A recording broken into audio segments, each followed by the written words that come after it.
Hello, hello. We are back for another episode in the Dragon's Den. It is I, Dragon's Fury, aka Shadow, aka Show, aka The Rest. For those who are new, we are gaining traction, which is great. So thank you for those who are following us and taking this journey with us and sharing in all these things. So we're still going strong. We have enabled subscription services. So if you see on the listing, there are a couple episodes that are locked. Those are for our subscribers only. So if you want to drop a 5 on us for a month, you get access to those episodes, two at the moment, but there will be more.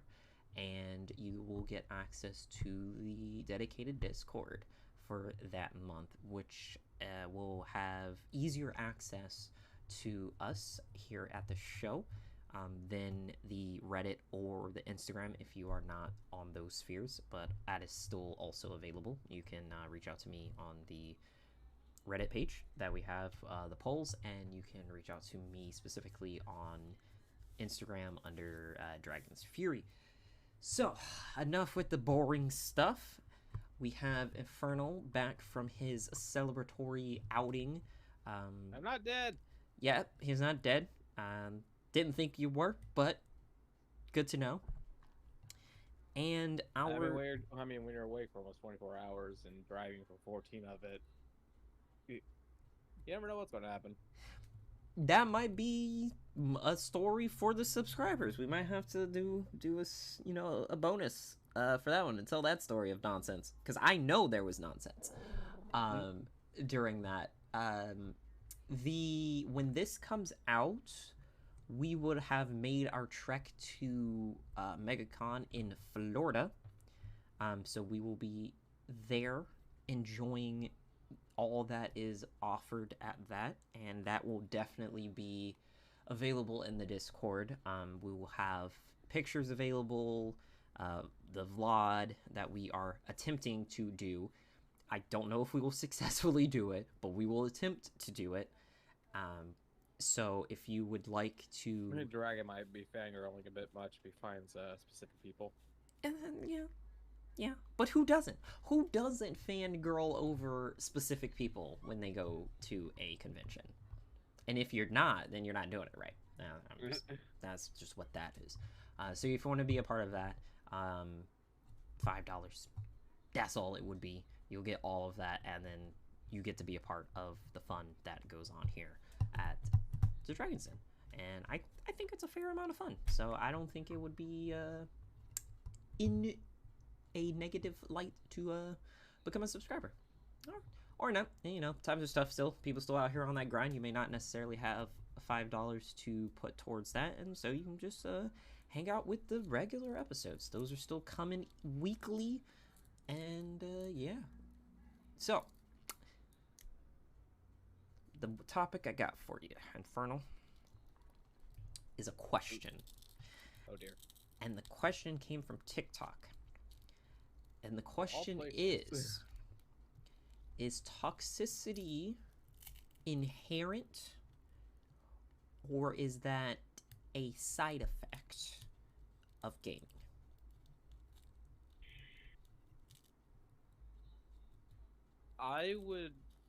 Me personally, I would have to say a side effect. And the best example I have for that, in my case, is GTA. Yes.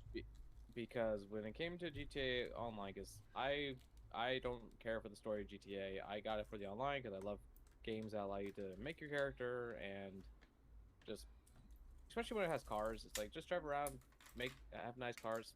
It's fun.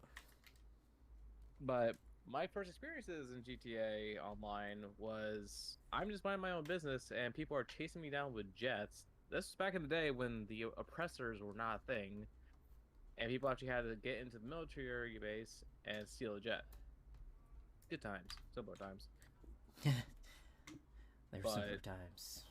But after you get murked a couple times by just people when you try to try to mind your own business, yeah, you kind of snap and just go on a rampage yourself. Mm.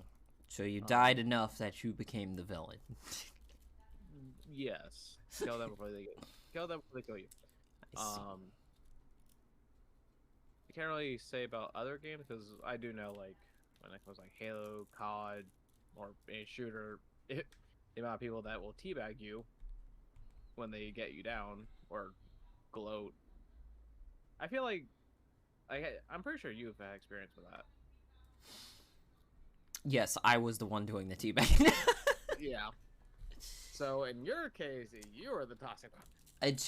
Okay, see, that's not what's up for debate here. That is obvious. We all know that I have severe toxic behavior. Mm-hmm. I've said on multiple occasions that our group of individuals that we associate with on paper should never have met ever. It just doesn't work. It does, but it shouldn't. It's one of those kind of things. Now, that being said, I am on Like one the of those other DMG side. groups. Yeah, yeah. I'm on the other side of it being, I think it's more of an inherent thing that just comes out due to the side effect of being in direct interaction with other people who are also inherently toxic. Main example being my Mirage moments. Yeah. God, you've done some rude things with Mirage. And to catch up for our listeners, for those who are still getting to know the essence of the dragon here, is that, and it happens to other people too. It's not just me only. It's just I make a show of it, so I'm the problem. And where if you are a particular character, it usually in a FPS scenario like Overwatch or Apex, or I would even branch it out to Fortnite, that you you are the best version of that character. In your hands, that character is the best version of that character. Like how you play is the way to play that character.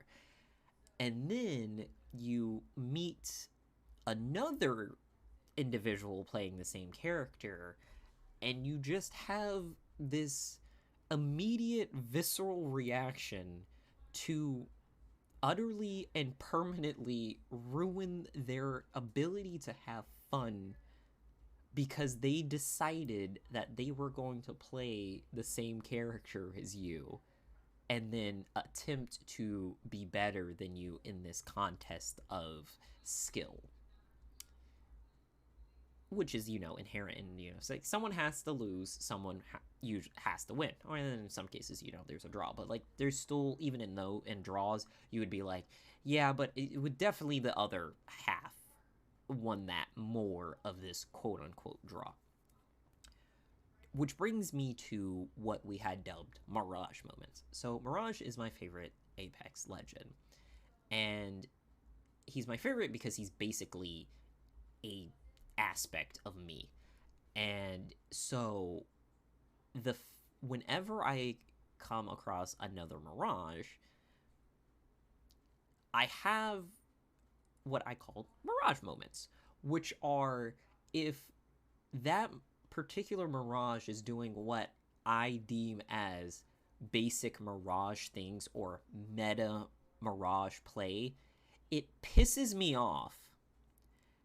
And so I proceed to then go and show them how to really be a Mirage. And then usually it ends up with me killing one or multiple people, because usually they're in a squad, so I gotta kill their teammates too, in very unique but disrespectful ways. Example being, I will send a decoy in the direction, make it seem like that's the real me, and bum rush them as like a quote unquote decoy, because apparently they're too stupid to realize that they're connecting shots, and it's not giving the visual effect that it's a clone. Because that time they realize it, it's too late. I'm already on them. I've downed them, and then now I'm doing the finisher on them, which is to make another clone, dab myself up, and kick them in the face. Yeah, Mirage's execution is just so disrespectful. It's a problem. Now, this happens a lot because, again, if I deem it to be meta, which is something we'll talk about later, yeah, I got a problem. I admit it. It's a problem. But I also have put in a lot of hours into Apex and playing Mirage that I can be like that because I usually come out on top. I'm usually the one who's winning the fight, so I can say that I'm the better Mirage because I won the fights. I have the stats to say that I kind of know what I'm doing when it comes to Mirage. No, put me on anybody else, dog shit. Just absolute horseshit. Like, Especially Gibby. oh god. Oh, he is so slow. Oh my god. It's like all my skill just gets drained out of me if the character doesn't have some form of mobility or distraction. Like, I can't play them if there's no means of me gathering, like, recon level information. I just can't do it. It's so bad. Shit, who was the new one I play? I didn't even look at what her name was. Catalyst. Like, I didn't do terrible, but I know I would have gotten bodied if we weren't playing bots when I was playing her. Yeah. Because, like, I can't really get too much, recon information. So it's like, I'm not saying, like, I'm the GOAT. I'm just saying that I am just above average on the people I choose to main. And that's that. And then, of course, there's the clan problem that I have in Destiny. But I fixed that by just not playing competitive anymore because that one's real a problem. That one I get real nasty. And for those wondering, the clan problem is whenever we went into the Crucible, the PvP section, and we saw that the enemy team was mostly made of clan members, especially when it was either just us solo or together, we made it our objective to wipe the floor with them. And the problem was we usually did. Yeah. In the most disrespectful way. Because again, but with the...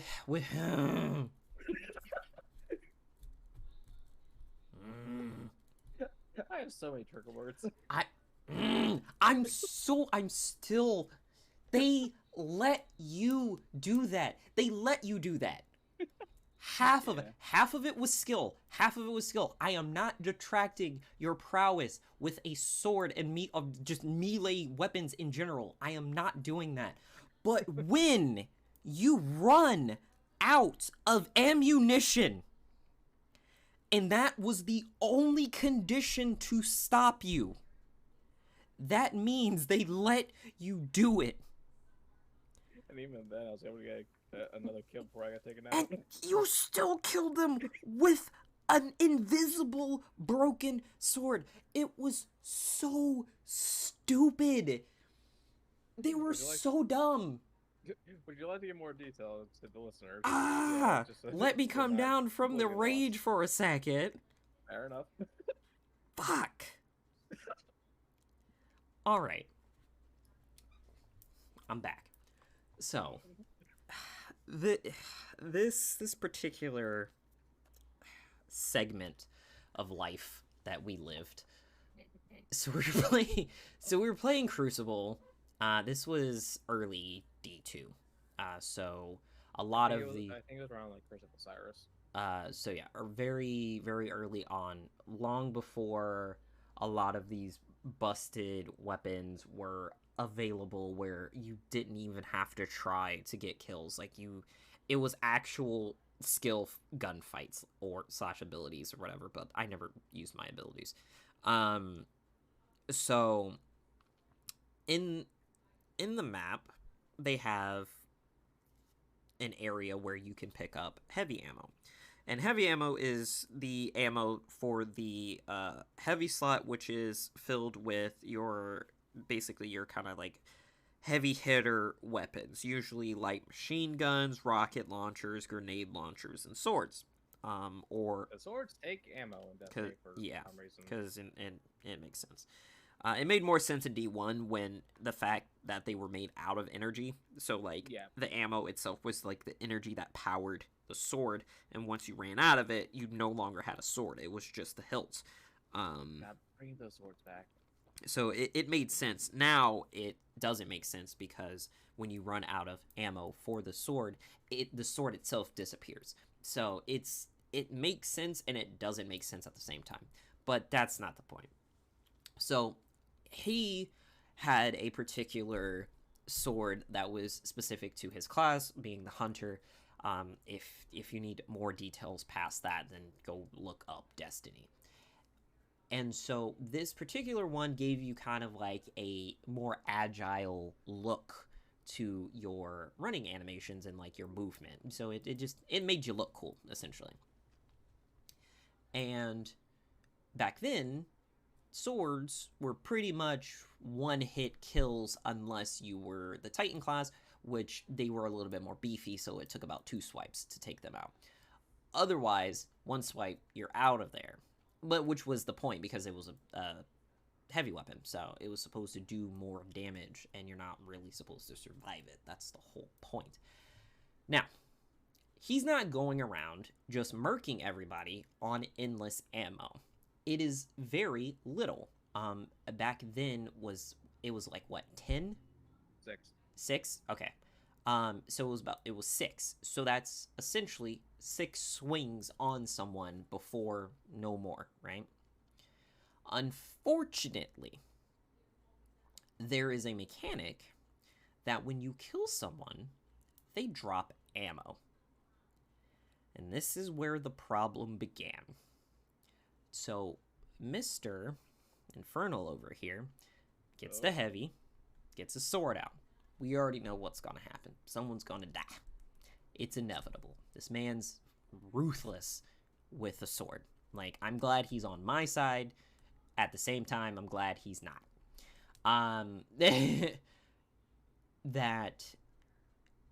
So he goes out. He goes on the hunt. He finds his prey.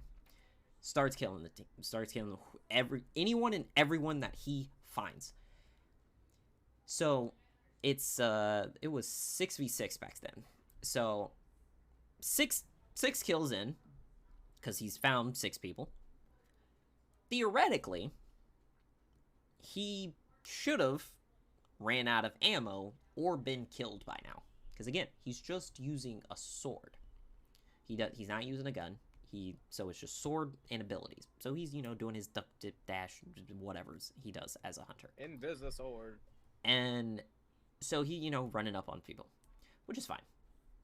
Because if you don't expect something like that to happen, you're not ready for it. You're supposed to always be ready for something like that, but most people aren't ready for it. It's fair. I don't blame them. And so, he's getting his kills. We're going about, we're hyping him up, going crazy, whatnot. Then he started to hit double digits. And that's when I started to get concerned. Because the math wasn't mathin' at this point. Because it's at this point, they would have respawned in a different location. And it would have been relatively far away from where he had killed them. So it's like, how is he still picking off these kills? And now, mind you, we're not just sitting back and doing absolutely nothing. You're picking off people, we're fighting them as well. It's just that somewhere along the line, the spawn for the enemy team ended up being always in his vicinity. So they would spawn, they would leave the spawn area, they would run or whatever, and here comes Infernal, and you just see it on the kill feed. Sword, Infernal Drake, sword icon, enemy name. And it just kept happening over and over and over and over again. And we're in a party at this time. So now I'm yelling at him. I'm no longer encouraging or being a good teammate. I'm trying to figure out how the fuck they haven't shot him dead. Because at this point, if I was on the receiving end of a sword periodically that I could start setting my watch to how many times I was dying to this man, I would do everything in my power to find him and kill him, even if that meant to sit in one spot and have a fucking firing squad waiting for him to turn a corner. Like, all they had to do was guard the heavy ammo, because, like, no one went to the heavy. So every time they respawned, I'm like, ooh. And so he just kept having more. And so he's just going and going. So we've broken 20. He's killed 20 of them. And we're like, what the fuck? They're just letting you kill them at this point, because there's no reason you should still be alive. Because mind you, Infernal's problem is that he likes to do the kill for the meme. So he stopped being sneaky around kill 12.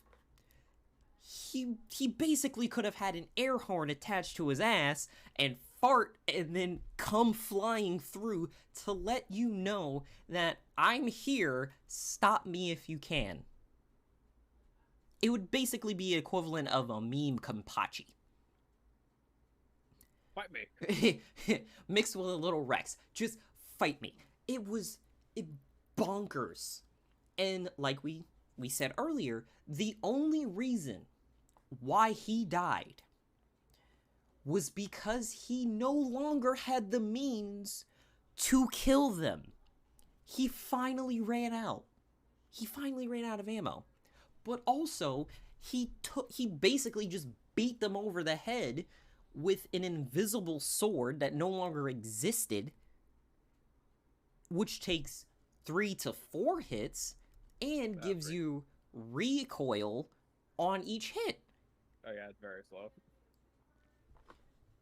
So whoever was that person that got beat in the head 3 times with essentially a short cooldown in between swacks probably no longer plays Destiny, and I hope that they're living a happy life, because that game made them really reevaluate themselves, and it gave them the motivation that they needed to take the plunge and do something productive, and they have struck gold or oil or something. I hope that ass whooping is what gave them the rise to their success, because that is the only way that I can be okay with what happened.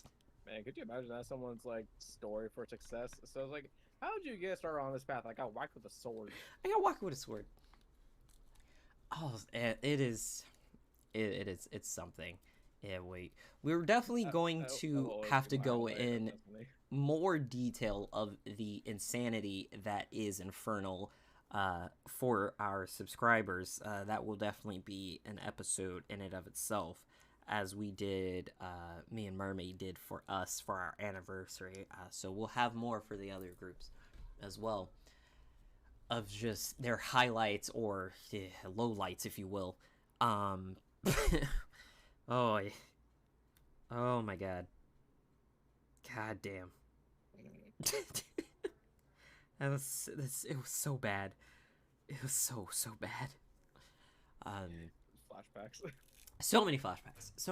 Like, it's so vivid, because I just see your character running by, and then because you had to backtrack through, because you were like, oh, I see my radar blinking over there, and you're just like, oh, they're over here. Oh my god. It's like, oh, piece of candy. Oh, piece of candy. Oh my goodness. It was a nightmare. We had a lot of moments in Destiny. We did. Yeah, there's which makes the loss of Destiny being good hurt so much more, because it was a fun game, but the nonsense and disaster or whatever, wherever these ideas came from, were so not good. And say what you want about it, if you're still Team Destiny, whatever, it is what it is. But for us, it's not what we dropped special edition money on launch date for game anymore. Yeah, because It like we were playing from Destiny 1, and like Destiny 1 had like a good amount of content. Yeah, they introduced the Eververse system in well, Rise of Iron, Taken King. yes. Um, but it's like Eververse wasn't like super big. Like, yeah, you had some cosmetics in there, but it wasn't like the main thing. Like, you could earn a bunch of the like cosmetics and loot just by playing the game. But even to this day, Destiny 2 still doesn't do that. It's like a lot of the good loot for cosmetics. Because let's face it, Destiny is a fashion game. If you think it's just a gun game, you're wrong. Yeah. But it's like all the good cosmetics are locked behind Eververse or the battle pass, which really feel like they need to get rid of that because it there really is no point to a battle pass in Destiny. No, it's Like there's not. the armor pieces in the battle passes are good, but like I'd rather do it like how it was in Destiny 1 with like Prison of Elders or well Challenge of Elders, um, and just like have the armor pieces locked behind the activity, so it's like you're actually working towards it and you actually feel like you're accomplishing something compared to like just grinding levels to get something.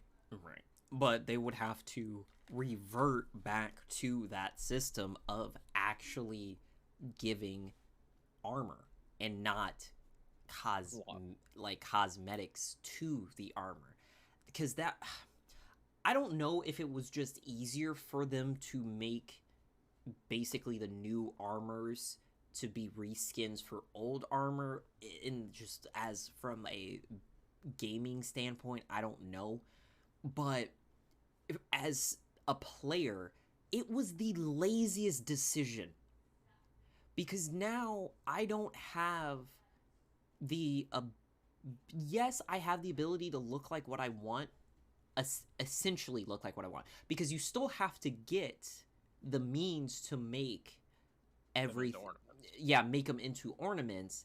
And if you don't, then you're still stuck with whatever it is, if it's, the permanent ornament, or if it actually is another armor set that they actually did make and is in the game. But a lot of it was where it's like the battle pass ones, they're just ornaments, they're not armor.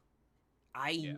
want back, like, especially that's why it sucks about it when Gambit, Oh yeah. Oh man, when I we had miss the Gambit sets, armor. the armor sets, where it was specific. That was such a good idea. They were like, hey, here's the game mode, here's a different game mode, here's armor that allows you to enhance particular aspects of this game mode to your preferred or needed playstyle. So it's like, Invader. yeah, I was like, hey, I like PvP a lot and I'm really good at it. I'm going to constantly go over to the enemy side's field and try to sabotage them by killing them and resetting the boss's health. I'm going to use an armor set that allows me to benefit from those invasions, to benefit from constantly being the invader. And then you have the ones who are like, oh, I'm all about the objective, which is to kill shit and bank it. Yeah. So Or the ones that have like abilities to like guard the bank. yeah, so you're like, oh yeah, well, look, I want to make sure that you get the objective done. So you have, it's like, hey, you gain extra abilities towards protecting your bank. You gain extra abilities to that reward you for taking the risk and building up your deposit amount to send over the highest rank sabotage, because you carrying around all of this makes you a target for the enemy invader to come and kill you first, because you have value. And Yeah, because if I so remember right, the Century like was able. They had a bonus that allowed you to do like an extra big blocker Yeah, like so you pathway. could go past large to, a super one. But like again, that you had to have the extra amount carrying on you that's being broadcast to everybody. Um that was so good. And even the what was it, was it the anniversary one? Is that the one that I don't Uh, take off? yes. um the Yeah, so that one where you had to go to different activities to gain the evolution Oh, effect. yeah, yeah. That was the Age of Triumph. I think so. Yeah, that was one of the ones I did. Again, such a great idea. Okay, here's the main event. You level it up. Like it starts base. You level it up through activities. You get it because it was like blue. What it was like blue, blue one base like It weird. was it was green, blue, and then purple. So yeah, so it goes through. You're basically working your way back again through the beginning of like if you starting your journey, and you're working your way up through by doing certain goals on each piece of the armor set until it becomes purple, and then you get your final evolution by doing the like kind of like the last challenge. And but they were reasonable challenges. It wasn't something that couldn't be done by a casual player. It didn't require you to have, this God roll weapon weapons. or that weapon and this, yeah, that god roll combination of the weapon or this level of thing. You didn't need to do an activity a certain way in a certain time to benefit. It was reasonable, it was fun, it was great. And like I said, I haven't taken that thing off. Like I one because it took so long to do, but it was fun. And all these changes that have come that have taken away that aspect from the game is really what turned me off, and it just kept turning me off more and more. Anytime I would want to come back to see what was up, because the story still intrigues me, so come back just see what's going on with the story, especially when you were still doing the pass. The It would be like, oh, because yeah, you know you'd send me the messages or whatever, and be like, oh, this is what it looks like, because it's a fashion game, so I was like, I'm not running around here looking ugly. And I give my And dragons, a thing for cosmetics. and I'm yeah, uh for cosmetics I have a problem, which is hilarious because I don't dress like that. um so it's very I have a very interesting complexity to what I do in my life. um but again, I'm still crazy for cosmetics because I cosplay, so obviously it's there, it's just not always there. And so it's like, you have those different things or whatever, but not having unique armor and actually making a decision, because I think having to make a decision of building your stats on the armor sets, like my Crucible set, like I would be in Crucible so much, I would build the set that benefited me in Crucible, and then I had the Vanguard set that benefited me in strikes and raids, when I did do raids. um Yeah, and yeah, then we you don't. had your Yeah, overall what one. was the last raid you tried? uh the Eater of Worlds. Yeah, that is that the one with the a Hydra at the bottom of the ship. Yeah. Yeah. Okay, yeah, Eater of Worlds. So the um first mini dungeon, well, mini raid, I guess is what it was. yeah, Minrage, yeah. No, then I did the dungeons were fun. Dungeons Yeah, were the perfect balance of raid mechanics and strike. Perfect. yeah, dungeons are great. um Um, I mean, I, God, I will say like them bringing back like D1 raids. Like I have a blast with it. Like King's Fall, Vault of Glass. Like I mean, yeah, they've updated them a little bit just to, I guess, make them a little more modern, but they're relatively the same, and they're fun. I I don't like how. I mean, obviously, I'm not like a big raider. Um, So like when I look at raids like Last Wish, Vow of the Disciple, and the most recent one, I don't know what that was called. Like I'm not a fan of how complex raids have become, in my opinion. Mainly because my brain just shuts off. Um, because heck, when it came to Valid Disciple, I literally am like, can I just be on ad clear? Because I don't know what you guys are saying at all. It's like I don't words good. Because like, because with Valid Disciple, you literally have to like memorize what every symbol call out is, and I think there were like 12 to 15 symbols. I'm just See, like, yeah, that's too nope. much. That's too much. Like when it change, there's having a challenge, and then there's having too much of a challenge. Where especially that's also why the reason why I don't like raids is because they're too unforgiving.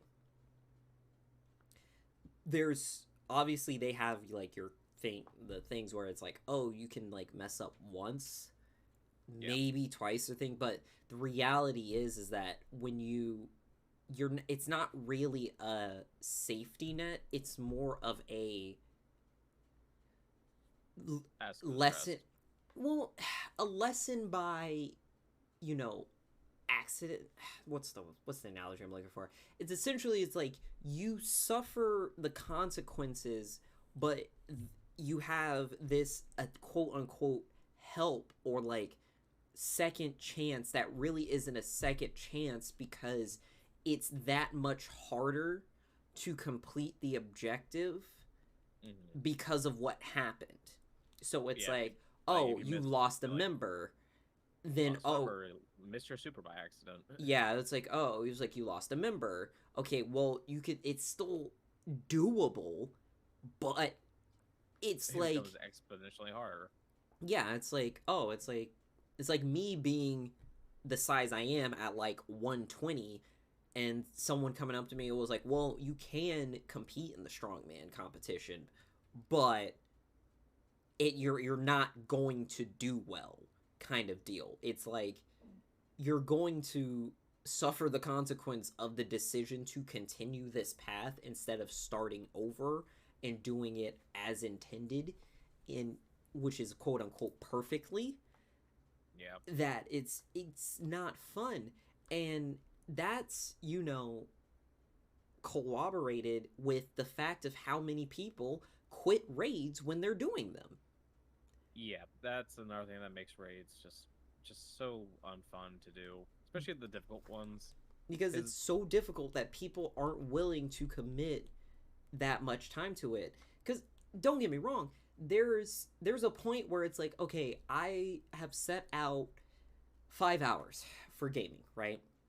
I know 2.5 of that is going to be doing this raid, right? It's going to be, and that's including finding the team, getting everyone on the same page, getting the loadouts, doing the actual encounters. It not going smoothly, might have to rinse and potentially repeat. teaching. Yeah, might have to rinse and repeat a couple times. But you've already set aside that, right? So you're good, but then if it starts to go over that, then the frustration sets in to a level that you can't manage anymore, and you're just like, I'm done, like that's it. If we can't get it this way, it's like that, which is fine. You doing the same thing over and over expecting a different result is literally the definition of insanity. Yeah, So the, doing raids is insane.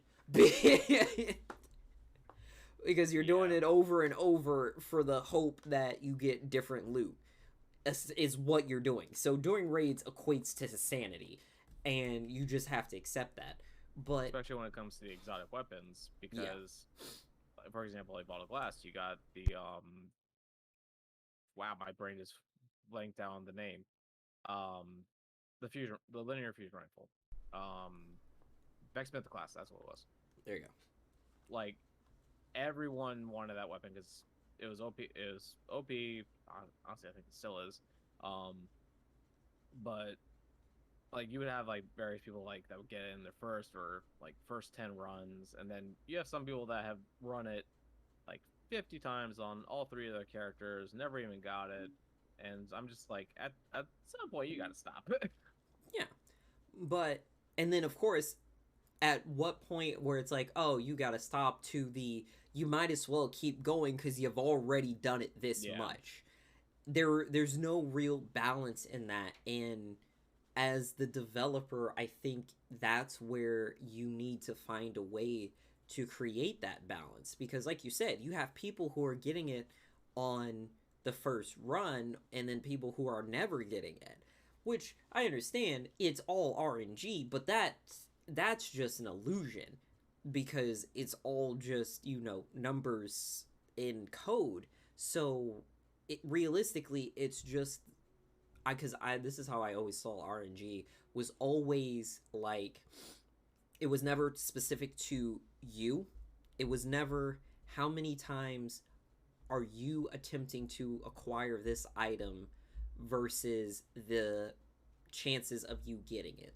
So, for example, it's never you get this weapon out of like it equates to once every 100 attempts you will like that weapon will show up, right? I never viewed it as, oh, you when you do it, you're trying to get it out of that 100 attempts before it's essentially guaranteed, right? Yeah. Of course, speaking simplistically. Instead, it's how many times will this weapon show up in general? And that's how the formula is made. That, it will show up 10% of the time of everyone doing that activity. And so it's like, okay, now it's no longer a I'm going against the odds of myself. I now have to compete against the odds with the other, people, the other 5 people in this group. It was like, okay, will it even show up in our run, let alone who's it gonna show up for? Yeah. I was like, just like when you put the numbers to it, loot rates and drop rates are just so unfair. They really are. They're never in favor of the player, in my opinion. Now, I feel like a fair thing would be if you get it, it doesn't like then your chances of it coming back again will be reduced because I've seen people who are like, oh, like this is my like third or fourth roll of a weapon, and you're just like, Share the luck. but yeah, you're just like, okay, wait a minute, what the heck? But I'm not claiming to know how these things work. I say like I work all the time. I was like, I'm not a technological person. I'm an imposter. I'm just not so stupid that I can't pick up things and patterns and understand that one thing causes another, and if that thing doesn't work out, it will cause this problem. Other than that, I don't know what the fuck is going on because I don't have a technological brain. I just have a adaptive brain.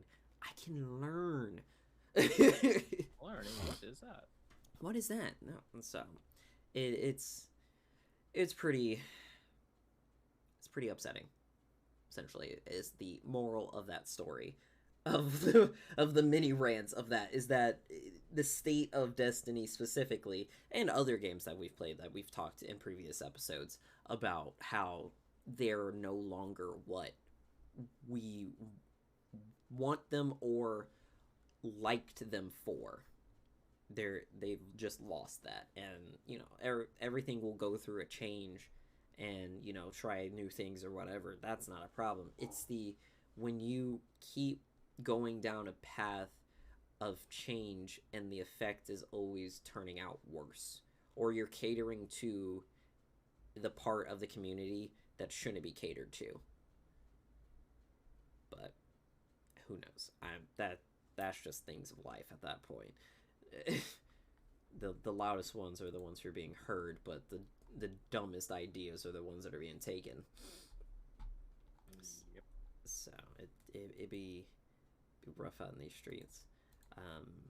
So that all aside, um, how, especially since we are we're coming up on playoffs and in playoffs for certain region for league. Got a league question for you. Oh boy. Do What is your thoughts on the idea of the meta as a general term, not the meta of league specifically, just the term that is the meta.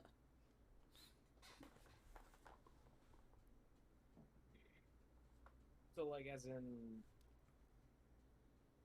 just so I can fully understand. So basically when you're referring to meta, just like how people are playing the a specific game and like how it's like causing everyone to play it. Yes. Yeah, like when you were like, oh, it was like that's it was like, oh, this is the meta now, or it was just like this is the combination because that's meta, or etc. And the question was how I feel about it. Yeah. Well, I will obviously say I don't like it. Um, because it's like I really feel like when games decide to make things meta, or well, the players try to make things meta, and then the developers modify things to feed in to their idea of a meta, it just takes away the fun and I guess yeah, the fun and fairness. I would say it takes away from the games. That's the way I see it. Yeah. Obviously, I do not see it in a very appropriately kind way as you put it. I think it's full load of fucking horseshit. Yeah. Um, I think the idea of a meta is so herd like sheep herd mentality. It's ridiculous. That it's like there's efficiency where it's like doing this will maximize my goal of the task, right? Or it's like, instead of making X amount of trips this particular path, if I make a trip a different path, it will get me to the task of reaching my destination quicker, kind of deal. And I don't think that mentality of always wanting the fastest, most efficient way should be in games, unless that's a part of the game. Like survival games, that you need it. You need the most efficient way to get your objective because if you waste time or you waste your resources, you get punished for it. You don't have the means to survive, or you don't have the means to add to your survivability. Left 4 Dead being the main example. Like, if you just go around making a bunch of noise, you're gonna get fucking jumped, right? Yeah. So, Sound the hold. like, yeah, it's like, hey, that's not efficient. That's not an efficient way to clear this by making a bunch of noise. Yes, you're gonna have to deal with all of the various zombies and whatnot at a point, but dealing with them before you've gathered your collections, your collective stuff, or you've gotten all your weapons, or you've set up the trap or whatever, is different than you're like, oh yeah, just haphazard. It's like, yeah, if we kill everything, it won't come and get us, kind of deal, right? But since we were talking about it in a game like League, where yes, the objective is very simple, but the process is very complicated. Mm-hmm. The objective being destroy the enemy base. The path is very complicated because you have going from games to things that are controlled to things that aren't controlled. So you have the minions. You have to, you have the interactions with your minions pushing enemy minions pushing. You have the interaction of the turrets killing the enemy minions pushing in, and vice versa. Then you have the people in the designated lanes interacting with each other, and the minions and the towers. And then you have the interaction of different of the objectives in between the lanes. So now you have the objective interacting with whatever team has started it, whatever team is trying to contest it, the lanes that they are no longer in, the minions that they left to push or say, all of these different things that are interacting on in kind of like a self-automated method that you don't really have full control of, but you can easily manipulate, because like you standing in the path of the minions changes how they route themselves, which determines how much time it takes them to get down lane, how much XP you get from killing. It was like all of the like the micro, the the micros of the game interacting with the macros of the game. To put bring back banner command. Bring back the little hats with hole breaker.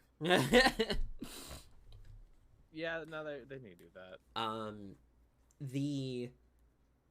So to say that I have to play a certain set of champions in a certain, like with certain items, pathing my skills in a certain way because that's just the best way that they work, is cool, but it shouldn't dictate that I can't play another way and be successful.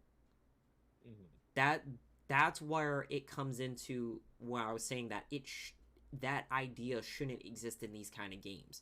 That for example, all of my Yordles, all of them are essentially utility types.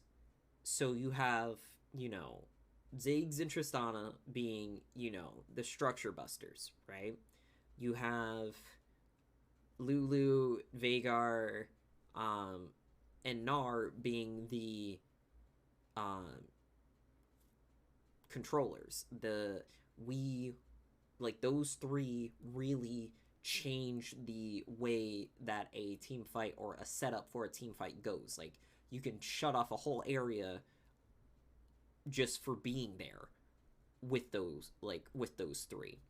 But to say that, oh, I can't maximize another aspect that they have and be just as successful as, or maybe not just as successful, but still in the realm of success as the most, efficient, being deemed the meta, pathing is ridiculous. Because we've all done it. Like Sacred with, his illustrious Baron, when it was, what was that, all for one for all, whatever the version was, when he was one of the ones of those, when he was soloing Baron as Lulu, and it was an attack speed one, and he's just like da da da da, looks at someone, evaporates them because he was attacking so fast. It was one for all, because it was Lulu versus Ezreal. No, I guess I had to look up that old video. So to say that, because that is like very useful if you can provide, that's a big thing for like the ADCs being, is like, oh, we need someone to peel. Well, why can't I build in a fashion that would allow me to peel instead of being a, disengager type of support? But no, because God forbid you want to build something different, or you want to maximize a different ability. It was like, oh, like for like the longest, because I play to maximize the ability, so I'm like looking at the ratios of, oh, what are their scaling like, oh, what are their interactions with the various items. It's like, oh yeah, well, if I build like this, big boy heals, or like if I build like this, massive shield. But the meta is like running things that, passive healing, medium heals and shields, and like kind of a little bit of damage. Basically, they want you to be like a meat shield. And I was like, but no, you're trying which is how tanks should be. Which is how, yeah, tanks should be.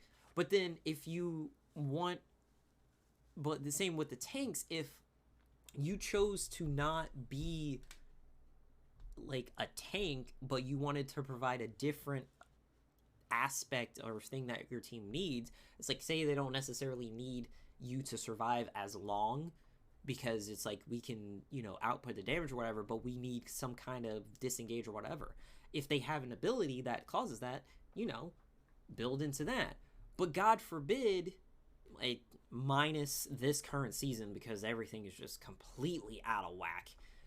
Before, if you wanted to be a tank that wasn't a tank, you couldn't do it. You wouldn't be able to farm. You wouldn't be able to 1v1 anyone. You wouldn't be able to help your team. You had to build what was quote unquote recommended, what was the meta. And like you said, when they feed into it, it really just locks the game in this stale state. And especially for League, for people who are very vocal about the flow of their game and how the game feels, they are really dropping the ball on adding variety to the actual game. Yeah. And they just have a boner for the tanks. As if, like Blizzard had a boner for barriers. Yeah, no, they really did. It's like, here's a tank. Cool. They do damage. What? I was like, they're taking the wrong aspect of tank. It was like, the tank is supposed to be able to take on a lot of heavy fire. Well, it's like, well, it does come with a cannon. Yeah, but it only shoots every so often. Yeah, but every so often it one-shots. It one-shots. Well, that's what it's a glass cannon. No, like, it's like, what they need to do is like, I'm always going to go back to this. The support Zach. Yeah. Like he went full AP, but he was tanky as hell. If a tank builds damage, they should not be tanky. Yeah, if a tank builds tanky, they shouldn't have damage. But also it's like, as a community, I feel like we've fed into it so much that there's no way of undoing it. That it's so ingrained in the fabric of games now, there's no way of ever getting back to a state where it's like, play for fun, like play what's fun. Who was it? I think it was like Fiction or something on TikTok. He was like, if you're in low elo, don't worry about playing what's meta, play what's fun, because the reality is that the reason why you can't climb is because you suck. And I was like, that has some level of truth to it, but also it's more of, but also not, everyone else sucks at thinking. Yeah, because it's like, for anyone that has played ranked League, especially this season, well, let me rephrase that, in the last month and a half, because I don't know which patch it did, but like after a certain patch, like rank just went downhill. It's just like the mindset of players is just not there. Yeah, you're right. It's just not there, and I don't understand how it is. It's like this.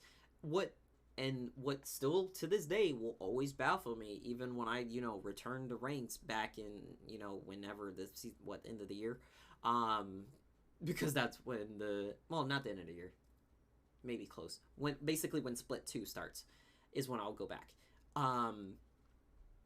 That I've gotten more serious players in the casual modes than I've gotten in the not in competitive.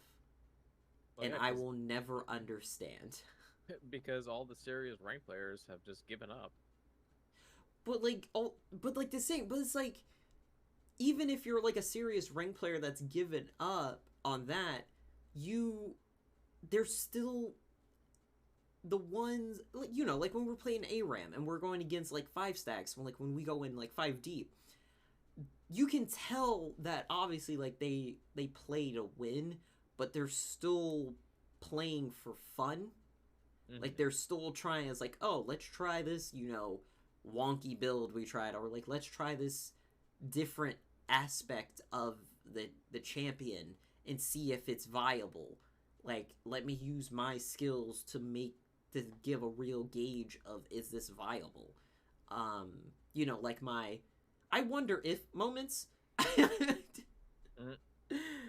um Kind of deal. It's, I don't know. It just always feels different. Like, for a more recent example, the ARAM I did earlier today, when I told you it was basically 3.5v5. Yeah. We literally pushed them back to their Nexus 2 before we lost. We had a intermittent Tarek, who's, the tanky support, and to, like, engage Squishy. Because we had Morgana, Tarek, Mia Shako, a Jaime, and,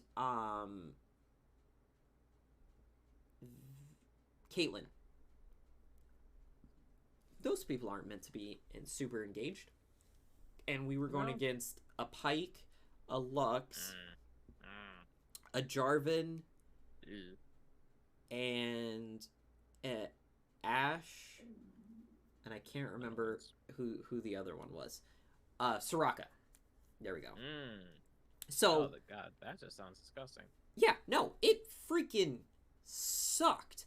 But again, the 3.5 of us were beating these guys down. Like, we were acing them. 3.5 people. And so when I'm like in a competitive match where you should be more motivated to fight to the end, because any decision, any fight, any like quick idea that comes to mind can change the whole game, would be more inclined to do that when there's something on the line. The amount of people that are willing to give up when there's like, which of course is your rank points, is on the line, but you're still wagering something. You still have something to lose. Why are you not doing everything in your power to make it so that you don't? Someone has to lose, but I want to be on that defeat screen saying, well, I did everything I possibly could, and they had too much to get through, versus I did everything I could, but Mr. Early Forfeit over here had a mental breakdown and then started to just feed them resources by going down the lane or going off by themselves and showing themselves, and so they're getting picked off every chance, and we're always at a disadvantage. Those are the kind of things that make me wonder why people even go into ranked. Like, why go into a competitive area that requires you to have a stronger mental handle of the game than normal, if you're willing to just throw away what points you do have? And this is coming from someone who's literally at the bottom of the board. Yeah. Like, this is...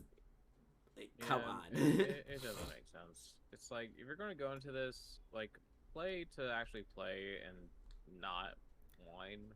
Play to win or don't come at all. Yeah, it's like, if you're going to, if you're going to whine after 1 or 2 deaths when you're by yourself, and obviously say like the jungler can't help you, it's like, don't play the game. Well, don't play ranked. You can play norms or ARAM, like, use that for practice so you can get better at the mechanics. But it's like, don't go into ranked thinking it's like, oh, if I die once, I'm gonna act like a little baby. Yeah. a baby. But yeah.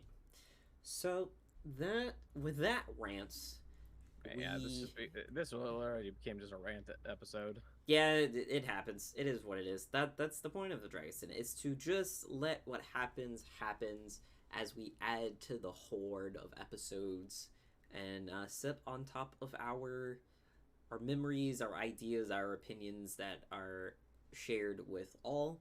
So we hope you enjoy your Friday. Um, we hope you are enjoying your week. It be the end, may it be the beginning, and And if you have any opinions on the topics covered in this episode, please let us know. yeah, do reach out. We want this to be as close to a kind of like, a new group chat kind of deal. Like, let's all hang out together in the Discord. If you want to join the subscribe train, um, hang out at the Reddit page. Let us know, slide into them DMs hard on Instagram. I don't mind.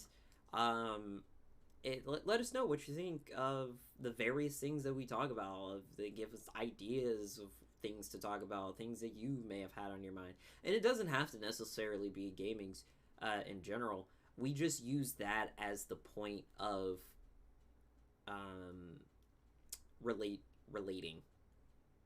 I know there's a better word for it, but I just can't think of it.